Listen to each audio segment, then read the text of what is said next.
nipo mwenyewe, sijaja, sina mzazi, sina mtu yoyote, nipo mane alone kama mnavyojua. So kuna vijana wengi ambao sasa hivi wameshafika. I mean, kuna wanafunzi wapya wa first year. So una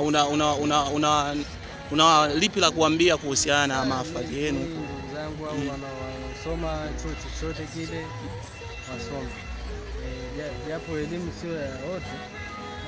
Elimu pia ni kama kipaji. So kila mtu anaweza akasoma. So how do you feel unakuwa mwenyewe, yani upo alone, hamna ndugu hata mmoja, mzazi au una mshikaji wa karibu ambaye yote amekuja kutembelea? Haya maisha yenyewe ni strange mzee. Haya maisha ni strange. Kwa maisha kwanza tunatakiwa kujifunze self independence. Tunatakiwa ujifunze kwamba haya maisha kuna namna unayafeel mwenyewe. Just imagine unapokuwa umefeli darasani. Mzazi wako hajafeli pale.